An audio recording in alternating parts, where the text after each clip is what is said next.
say, can you see by the dawn's early light what so proudly we held at the twilight's last gleaming, whose bright stripes and bright stars through the perilous fight o'er the ramparts we watched were so gallantly streaming.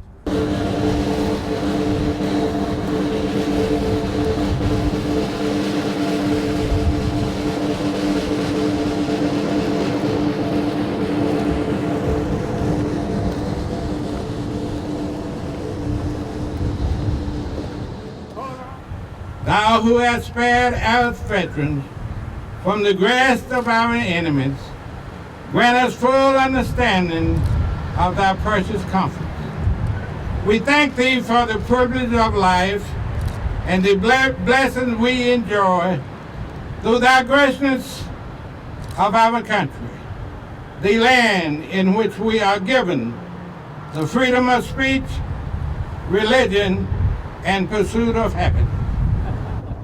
It's a real privilege and honor for me to be here to help honor today the sacrifices of our Tennessee veterans.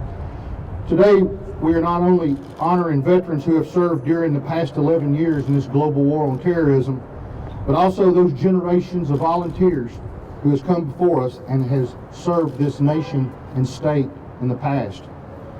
Our world today continues to be a dangerous place. More than 27,000 Tennessee National Guard soldiers and airmen have deployed since 9/11 in defense of this country.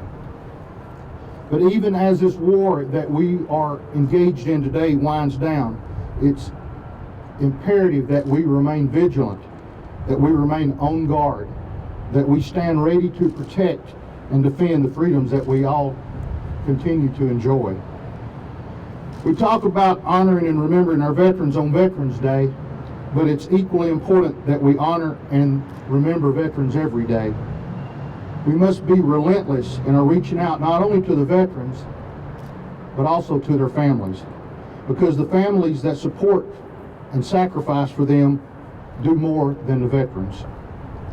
Governor Haslam has been involved in our veterans, in support of our veterans, since his first day in office. He's visited our troops both at home and abroad. He's championed the rights of veterans not only by his words, but also by his actions. His and the First Lady's support of our military and family readiness operations has been nothing short of outstanding. Thank you, sir, ma'am. They understand, as we do, that our veterans and their families may face different challenges than our average citizen. The spouses of our veterans have often had to accomplish the work of two parents while the other is deployed. But even after our soldiers and airmen come home, there is still far more to do, and the challenges continue. Veterans, we're not indestructible. We're not 10 foot tall and bulletproof. And at the end, we have to strive to tear down this veil of stigma. The stigma that prevents some of our veterans from seeking help that they actually need. That needing help is not a weakness, but needing help and not seeking it is. We have to make all of our veterans understand that finding and accepting help shows strength. There are a vast amount of resources available for our veterans today, and it's important that we make sure that each one of them knows what that service and those support that they can have are. One of these is that we just rolled out in the last couple of weeks is called Paychecks for Patriots. It's a joint effort for several state agencies and departments here in Tennessee and some of the most high-profile employers that we have in our great state. And why do we need programs like this? Our returning veterans now have an 18 to 20% unemployment rate or underemployment. Just a couple of weeks ago when we rolled out this program, over 150 employers with more than 4,000 jobs and in excess of 2,400 veterans became involved in it. The program pairs employers who have jobs available with veterans seeking to gain or better their employment. Paychecks for Patriots is just one program that the state of Tennessee is doing for our heroes. Today is not a celebration of victory, but a celebration of those who made victory possible. It's a day that we keep in the minds of the brave men and women that have served our nation, generations of them. That's why we're called the Volunteer State. Today we honor our Tennessee veterans, but we remember that they're not just veterans today, but they're veterans every day, and they deserve our thanks and support. God bless you, God bless America, and I'll see you on the high ground. You know, events like these are so important to remind all of us of the sacrifices made for us by men and women who have served our country, while also recognizing the heroes among us here. I've loved veterans long before I put on the uniform. My father was a World War II veteran, my brother was a Vietnam veteran, and I was so very proud of their combat service. So their service actually inspired me to enlist in the Army National Guard back in 1975 and made that my career for over 35 years. I had the honor of serving with loyal, hardworking, committed, courageous, and compassionate soldiers. And while I loved taking care of soldiers during that career, I knew that serving veterans would be something that I just could not pass up. This is the most rewarding job in the state, and because what we do here at the Capitol can and does impact lives of our veterans. These are men and women that have selflessly served their state and country. Of the nearly 1.5 million veterans here in Tennessee, over 39,000 are women. More than 367,000 are World War II veterans, over 49,000 are Korean veterans, and more than 175,000 are Vietnam veterans. We also have 126,000 plus that served in the Gulf War. Veterans-focused legislation such as Governor Haslam's TEAM Act, which gives the veterans a guaranteed interview when applying for state jobs that match their skill set, is incredible progress showing our gratitude for their service. The TDVA hosted our inaugural Women Veterans event this April to begin networking relationships, answer questions about benefits, and continue the process of education and healing. During that event, several women came up to me later, tears in their eyes, because they thought all this time that they were alone. Just want all the veterans to know that you are not alone. And your stories are impressive, they're memorable, and they're extremely valuable. We are making a difference for our state's veterans, but encounters with those heroes of all ages and eras can change how we look at our history as well as our future. This year, I talked with Ms. Laura Rhodes, a 101-year-old World War II veteran. She passed away shortly after that.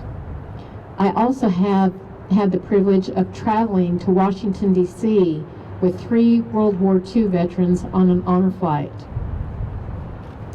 Jean, Woody, and Barney shared with me their stories of their military service, their combat, and of coming home. It was a life-changing event for me, and it was an event that they will remember for the rest of their lives. Just a short time after our trip, Barney passed away, but pictures of the honor flight were there on his memorial at the funeral home. The family said he talked about that until the day he died. It is truly an honor to hear our veterans' stories, and it's our responsibility to pass those stories on to the next generation. Our youth must learn that freedom is not free. It is paid with the service, the sacrifice, and the blood of our military. I never miss an opportunity to say thank you to our veterans for their service. So at this time, I would like for all of our veterans to either stand or raise your hands so that we can thank you.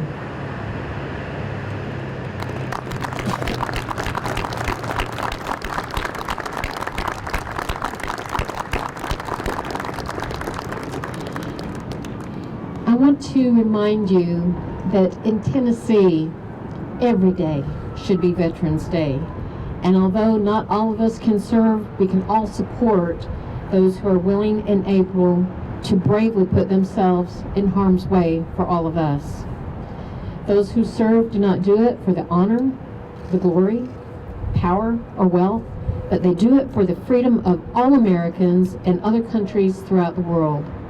Simple recognition of service well performed and a sincere thank you means more to most veterans than anything else.